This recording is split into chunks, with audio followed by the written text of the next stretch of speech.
Welcome back. We now continue our coverage of our top news story this morning, President Bush's tour of America to survey the damage caused by his disastrous presidency. Right, Tracy, here's what we know so far. The presidency started and hit America at around 10 a.m. Eastern Standard Time back on January 20th, 2001. Now, so far, that presidency has caused some $9 trillion worth of debt. It's left thousands of people dead, and still, even this morning, it continues to rage on. We have some footage to show you here of some of the survivors. Well, I didn't think it was going to be this bad. Arkansas's never seen nothing like this. This ain't the country.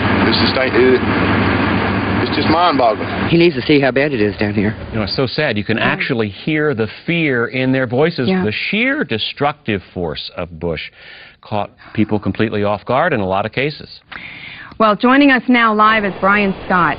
He's been following the president on his tour of the disaster area. Brian? Tracy, President Bush has been showing real leadership out here. Yesterday, he started the day with a flyover tour of Kansas. Of course, that's one of the 50 states in the direct path of this presidency. Yeah. And then he stopped in Denver to deliver a very moving speech that offered as much encouragement as he could to the approximately 300 million people whose lives have been completely torn apart by him. You really have to admire the strength he's showing in the face of all the adversity he's created. Bush later met privately with a group of victims and personally assured them his administration would not abandon them as they seek to rebuild their lives in the wake of his administration. Unbelievable. We have a clip from that speech, Yeah. so we should give a look and a listen to it right now.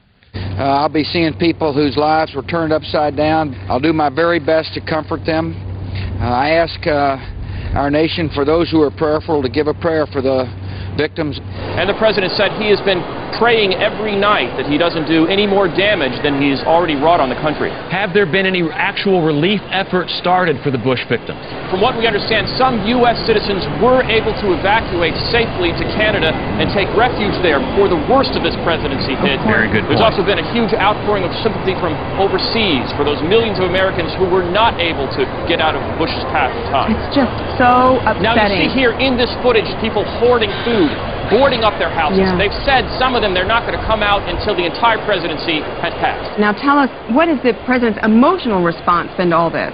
Well, Tracy, he cares deeply, no doubt. You can see just by the look on his face, he did truly love America, and to see that he all but destroyed it, I think it's just very hard on him. Yeah, I have to say, this might be one of his finest moments as president. You know, I think history may bear you out on that, Tracy.